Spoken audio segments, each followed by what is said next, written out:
Hello there, ladies and gentlemen. It's week 5 and playoffs are going to start being on the line. Let's distract you from all the League of Legends action. I'm Cradden, and with me for this or that, once again, it's Trololo. How you doing? Doing good, Crad, and didn't get 2-0 this week, so much better than last week. I can tell you that for sure. How's it going with you? Yeah, going very well. Natsk actually went against every sort of betting ever and won a series, so we're going to start seeing flying pigs and hell-melting snowballs in this week, I'm pretty sure. Ideal. Right, on to the first slide we go. Which buff is more ridiculous? Fiddlesticks or Gangplank? Right, you're gonna have to make some distracting sounds to cover me from Google because I don't know the buffs that have been given to either of those characters. The Fiddlesticks buff was that his Terrify works off of his passive, which is when he stands still, he turns into a effigy. Yes. And something else, I think, but I can't quite remember what that was, and I have absolutely no idea what's happened to Gangplank. I don't think I think Gangplank's really good, but I also think he's a lot harder to play than Fiddlesticks, so... Are we talking about, like, reworks rather than buffs? Because I thought we were talking about 10.11 PPE balance changes for a second. Are we talking, like, reworks with the powder kegs on Gangplank? No. Wait, actually... This is a very ambiguous question. So, if it's the rework, then the more ridiculous one has got to be Gangplank, because Fiddlesticks still does pretty much the same thing, whereas Gangplank's actually changed into a good champ after the rework. If it's about a recent buff, no idea what happened to Gangplank. Any buffs to him don't matter to me because I only play in VL and low ranks, so nobody plays fucking Gangplank well if he was buffed at all. Fiddlesticks buff, I don't know. I'm gonna have to go with that because any buff to Fiddlesticks, I've seen him once, and that time was in VL, and he slapped me about. So I'll have to say any buffs to a champ that slaps me is ridiculous. Yeah, I'm going to assume that this is about the reworks and just ignore that there could be a PBA change to them both. Sorry if you watch Surrender at 20, friends. So Gangplank, I kind of like him. I used to play him a lot because he was one of the few champions that just got passive gold, like Ash Hookshot, and it was just like, I'm just CSing and winning the lane. Whereas now he actually has mechanics, so I avoid him like the Trollogloos team. And Fiddlesticks, on the other hand, you've got a lot of damage, and it's the thing I like where you get to outplay people by actually having vision advantage. So for me, the Gangplank rework buff change, it's probably more impactful for higher levels, whereas Fiddlesticks is the one I really get on board with, and he's now entering my support roster, just like Swain and 2 other champions that Horizon will know about soon. I wish they had at least kept the old voice lines of Fiddlesticks, because now whenever he gets banned, like every single game in solo queue, or I always get asked to ban him in solo queue, and he makes the most disgusting ban sound. It's just this annoying screech. Absolutely hate it. Yeah, other like things make annoying sounds when bans go their way, like Rock when you ban his Olaf. But well, let's ignore that for now. That's whoever's playing against natural summon killers, heed this warning. Alright. Rock's Olaf. Alright. On to the next question we go. The better memers, the Zoomers or the Boomers? That's excellent. And when I hear Zoomer, I think instantly of Kali, which probably says a lot. I think of mumble rap, taking Zans, like multicolored hair like Lil Pump, which I guess immediately puts me in the boomer camp. So yeah, boomers by nature of how time works have experienced more of life. So yeah, they have a better choice of memes to pick from. They're more ascended, they are wizened, they are scholars of mimeticry. How many Zoomers have heard of It's Over 9,000? I will say under 9,000, friends. Boomers every time. You know what? When I think of Zoomer memers, I think of pretty much what's on the left. All these surreal memes that just make no fucking sense. Like, oh, by the way, let me get my can of Beepis, right? And it's just this weird bust. And it's like, yep, that's a great meme. And when I think of boomers, I think of like the Rage comics, right? And absolutely, for me, it's got to be the boomers, because every time I look back at like those troll physics memes, it still cracks me up because of how terribly it's aged. Like when I was like 13 and I was looking at it, I was like, damn, that's hilarious. Comedy on the internet. Who would have thought of that? And now looking back at it, it's so bad that it's become good. Yeah, So I I'd did go for it. enjoy. I did enjoy the B-Piss one, just as you said it. I couldn't suppress a chuckle. There's some merit there. However, yeah, when looking at the troll physics ones, the acquire magnets with acquire highlighted, put above car, and then climb on the magnet to get infinite levitation. You just can't replace it. And Zoomers, they've got a lot to learn, and one of the things they have to learn is that they are second-rate memers. Exactly. But I will admit there is a place in the memes channel in VL to accommodate all. Yes. Except for the jungler for vengeance. Please stop posting your videos that just make even less than no sense. No. Stop. Yeah, exactly. All right. And moving swiftly along, we have patch 10.11 ADC changes. Were they needed, or is it a broken role that's still broken? What are we talking about here? So we've got the health buffs for pretty much any ADC, and I think there's scaling on there as well. And what, Kraden, don't forget 2% move speed buff on every Zeal item. Last will suddenly shudder with nothing because he plays Ezreal anyway. What is that, like 7 move speed on most ADCs? Useless. Like, what the... Anyway, I'll say was needed because I play a bit of ADC myself, and I must say I hate playing ADC in solo queue. I struggle in like gold. So, yep, I needed those buffs if nobody else. So, I think it's one of those things that's evolved over time as well, because back in the day, I'll call it like early few seasons, you didn't have too many mobile champs. All your big damage dealers were like Annie or Karthus, who literally had to walk up to people. Whereas now every support has mobos, you've got fast reactions, naturally players have got more mechanics and have improved, and also you've got champions like Kiana, New Akali, and everyone that just dashes about the place 24/7.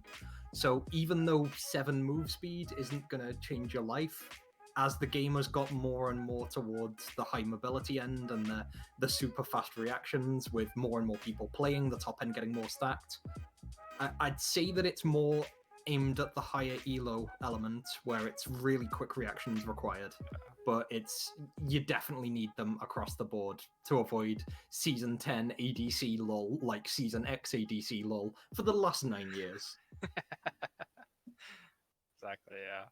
I mean, as well, another thing, since you mentioned Akali, and my mind is just completely boomed from hearing that, is before you could put a pink ward down and you can still right-click her. Now you get like the tiniest window to try and right-click her every time. And so stealth being stronger. ADCs only right-click, but if you can't right-click the enemy, what are you supposed to do? Yeah. Oh, you can only move 7 movement speed faster into the Shadow Realm. Exactly.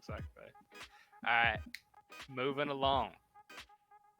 What was more valuable during quarantine? Or what is more valuable during quarantine, as we're still in dark times? Coins or toilet paper? Now, I feel like the person who's made this is basically a fool at the Economics 101 class, because supply and demand, son. Toilet paper was a harshly contested commodity, and because everyone was demanding it, the supply was constricted. You could turn up to a supermarket or even your favorite 3 supermarkets and find that the only paper there was your receipt when you got out, buying nothing. However, coins, you could have 700 people on VL. Every one of them could be spamming coin every 2 minutes and 34 seconds, because that's the cooldown, by the way. Just thought I'd let you know. But no matter how many people do that, everyone's going to get coins. Now, casters are going to get coins. I think it's 3 per cast. The only person that isn't going to get coins is Trav, because Joycey has this weird vendetta about him for some reason. So coins, as much as they're memed, as much as you see the Coin Boyne Hodgson thing spamming in the coins channel, it's widely more available than toilet paper was during those 2 weeks, if you remember them. It's nice, but no. I'm gonna have to go against you here, as is tradition, right? my vast experience of the world, aka being the VL server and the people I work with. These are the human beings I've ever met in my life, right? And most of them I haven't met because it's VL. The only people that were caring about toilet paper, what was it, like 3 people I heard talking about it in VL, and my work colleagues. Useless, right? Who cares? Coins? Think about it. Everyone spamming coins, they want those coins. That's the most valuable thing. Are you gonna tell me you would rather have a roll of toilet paper than a golden quee? How dare you? Absolutely disgraceful, incorrect opinion. Well, they can both be used for the same purpose, at least. Okay. I could see the twinkle in your eyes. I was saying that, and you were thinking, should I even say this? You knew, and you know what? I did it anyway. I'm gonna have to go with coins because Quay cards are the best thing. It's like Christmas every time you open a pack. Really, you never know what you're gonna get, but you do know that you're gonna get garbage every single time. But it's just assorted garbage. Now, hang on. While we're on the topic of Quee, did you kick him from the Plague roster so that he'd have more time to make cards? What's the backstory on that one? On why Quee's no longer with us. God rest his soul. Gotta be points, surely. He was. I just think he wasn't feeling it, or it's weird because the less we flamed him, the less he wanted to play. So I don't know whether he's some sort of masochist and he's not getting enough kicks from PLG anymore. But yeah, I don't know. I think he just lost motivation to have to play solo queue, and he's like, I don't want to play 6 games each week. You know what? Let's snipe a player who does from an already collapsing roster. Oh my god! Absolutely no problems. Yeah. So when you see the 50 Shades of Grey Queen meme with me and him, we might have to switch roles if he's so masochistic. Exactly. All right. I'll try and get that image out of my head as we move on to the next slide. What was the bigger regret? Law after the pub quiz or NSK applying for Div 1? As your NSK, I'll allow you to answer this one first. Yeah, I was going to say Law's very close to my heart as well. Like, not even getting... What was it Glenn was going to do? Was it the tattoo or the baldness? And then he didn't follow up on it. Oh, did he Like, not? Oh. I think Law was paying for a service that was not rendered, although due to the finer points of contract law, he was, in a manner of speaking, screwed because he didn't actually pay for that service. So yeah, Law's out of pocket, but he's going to have a lot of coins for winning the pub quiz. I think based on the fact he was willing to throw away that much money, he's not going to give too many damns, just like in the bot lane. Okay, NSK1. I kind of like that we're in Div 1. Like, I'd rather go 0-6 in Div 1 than 6-0 in Div 2. Because at least we're playing against the best teams. By very definition, we're currently at a level higher than the Div 2 teams, although OPN will have some justification to repel that. I'm going to say no more. I'll say... Wait, no, I actually completely forgot what I was going to say. Law... in the pub quiz, I mean, no problems with Law donating a bit of money. He had to at the start of war, of course. Yeah, you're a big donator yourself. Yeah, exactly. I was highly enraged, and I'm sure that there's no regrets from him to enrage me on that. NSK applying for Div 1. I don't know. What's your score at the moment? Are you 0-4? Currently 1 and 2. 1 and 2. Sorry, no, we've got to have lost one more than that. I don't even know. We've won 1 and lost the remaining 2 or 3. All right. Okay. Well, yeah, you did say you'd won 1 as well. Well, I must say there's no regrets. If it was an embarrassing 0-win streak the entire time, I would say that's terrible. But winning at least 1 game, so you can say, look, I've proved I'm in Div 1. Say you're like a silver player, right? You play 100 games in Diamond 4. You win 1 of them, you're like, hey, man, you single out that game, I'm a Diamond 4 player. That's what I'd do, at least. And you know what? I can look at everyone in my eye. I can look at my biggest fans and my biggest haters at the end. And after dabbing, I can say, Me and my team won a game in a division where the golden Tralulu card existed. And you know what? That's going to be on my gravestone. I hope so. I hope so. All right, let's move on from that. Yeah, quickly, I might add. All right, CLT collapsing and CLTA rebranding to 7DS. Is that a poggers or is that a PP hands? I love the PP hands pose as well. It's almost like talk to the hand with Playtrons there.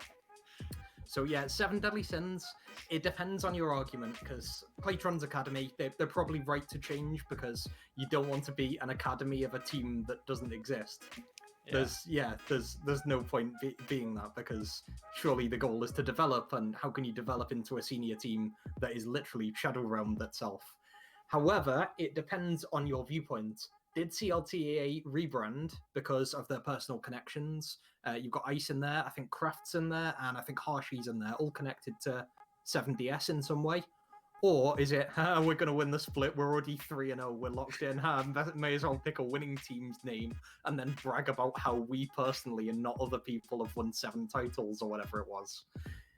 Opinion is split, and I think that's the source of this question. I love it. It just brings a lot more, I'll say, heritage into VL, even though it was a slightly different roster. Yeah, it's great, but it doesn't really look good for a team that won at the top level to have won Division 4. It's a tad yikes. I'll say rebranding to 7DS, that's poggers, because it means I don't have to look at the disgusting Claytron's logo. I absolutely hate it. I mean, I'm not a huge fan of the 7 Deadly Sins logo either, but it is definitely an improvement. In my personal opinion, don't attack me, it's not a fact. And Claytron's collapsing, well, I like those boys, and it seemed like they got along well, and I think half of them have already snuck away to other teams. Yep, so, we've got them.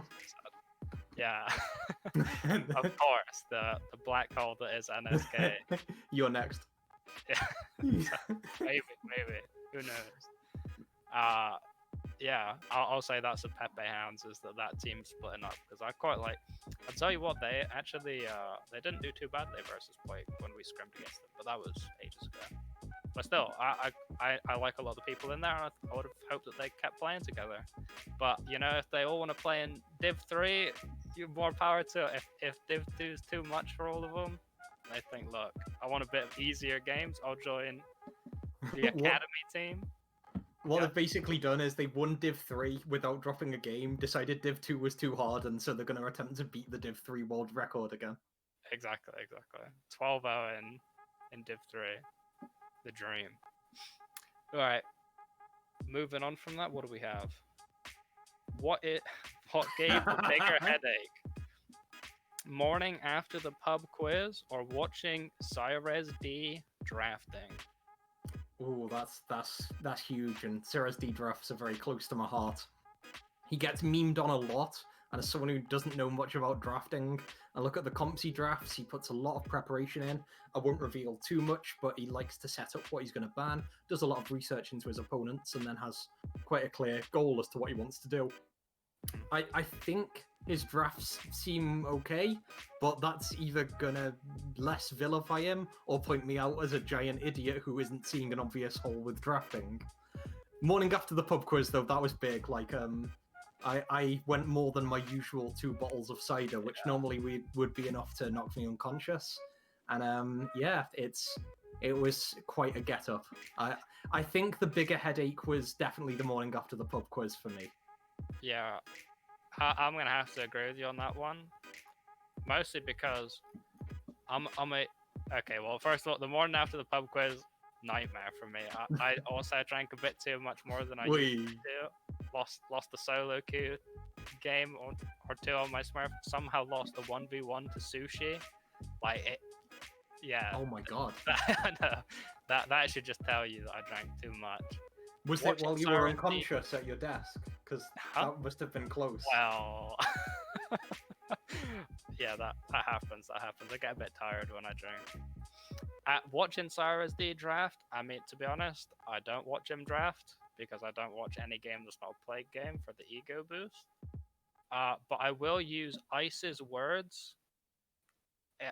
out of context, I thought What? your draft was really good on Thursday. Was really good. You drafted really well for your team, and based on Ice's Ice's opinion on Cyrus that he is the god drafter, I'll have to say it's not a headache at all. It's a blessing to watch Cyrus D draft.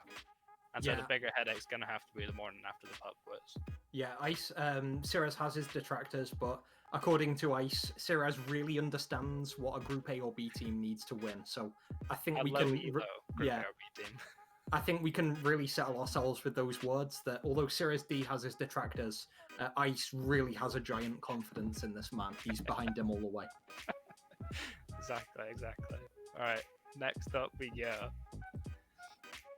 The bigger impact transfer: Rock to NSK or Igni Luke to play. Okay, so this is huge. It involves both our teams, and it involves a lot of recent action. Rock is my new Formula One teammate as well. We're both going to be in the pink Racing Point cars to show off our big toxic masculinity. And that means that we're going to be backing up jungle and support, doing the coordination, and also hitting Brandon at the same time on track. So a lot of really good synergy there between us. Igni Luke, as much as he's a really good player, I hope you like bird noises in your call, because that's what's going to happen when he locks in Quinn's support every game. You're just going to be looking for Lordio to miss his Greg Assault again, and suddenly you'll be distracted by caw, and then he's going to fly across your screen. He's a good player, but where's the synergy? I don't see it. Alright, okay. I'll say, before Igni Luke, we've only played one scrim, I think. Maybe two. My memory is very hazy. Not to quote the Childish Gambino song, but we only played one or maybe two scrims with Igni Luke, and Lordio has felt a lot of weight off his shoulders, because when we play, I'm a complete mute. I'm so busy focusing on, I've got to get these last hits. I've got to steal all of Lordio's jungle camps. Merst is busy doing top lane things. I mean, top lane. He probably exists somewhere in the game. Yeah. And last he's chilling. So, and most of the time, Lordio was just doing all the comms, every single bit of it for us. And as you may have seen from clips, it's just we don't talk in fights at all unless it's Lordio saying something or Last saying, peel for me, at 2 seconds before he dies. And now it's Igni Luke and Lordio as a synergy. It's done so much for us. Mostly for Lordio being able to actually focus on playing the game instead of playing the game for all four of us. Rock to NSK, I mean, you didn't have a jungle main in the jungle before. So I will, despite the fact that Igni Luke is huge for Plague, say that that's probably bigger, is that you now have someone who's at least played some jungle. Although I will admit, from watching Rock stream, not played very well. Did you watch the Lee Sin, or was it something else? I think I watched some Elise games, and I was impressed, but not in a massively positive way, I must say. Yeah, whenever you have Shenzhen join your organization, you immediately become a bad Elise player by comparison. And absolutely, as it turns out on stream. That's actually a really big point you brought up about shot calling, because I described myself as the main shot caller on Natsk. That is until Rock joined. He provides so much information, and I think he's actually now the biggest strategic shot caller for Natsk, whereas I'm more about providing information and trying to call missing, seeing what they're going for. So if we all sort of follow Rock's call strategically, and I tell the team why it's either going to work or not going to work, and he adjusts, that's actually a really good partnership for us as well. So I think, I don't know how much the person who put this question together knew, but this is actually the addition of two great shot calling voices to their respective teams. So I'd agree with the NSK one just because of the jungle main, but it's actually a really nice boon for both teams to now have a lot more focus. And when you add a second shot caller to your team, it's about, does that add to the team or does it make things confusing in fights? My answer is, when you have Lordio and Lore on the teams, it's always confusing. Actually, yeah. Sorry, talking about that, I completely forgot that your team was in like an exact same situation, because I watched your stream of your game against us to see how tilted you were at me playing top mostly. Classic. And you were literally the only one talking. Like, pretty much the entire game, which is exact same as Lordia was for all of our games. So yeah. 2 supports, 2 junglers. That's huge. Yeah, exactly. We don't have hands. We don't need to do anything, so we get to talk a lot, and that's really the goal of tonight's stream. If you're a support or a jungler, you don't have hands, you don't have mechanics. You just need to do what you can so that the real players on your team get to show off their big skills on Zed. So with that, ladies and gentlemen, it's time to wrap up this week's episode of this week's episode 5 of This or That. Get that all in one sentence. I'm going to see if there's a stream schedule, and indeed, we're going to have Horizon Light. Nope, that's Tuesday. We don't know what's on Thursday yet. Enjoy a surprise game, ladies and gentlemen. Have fun.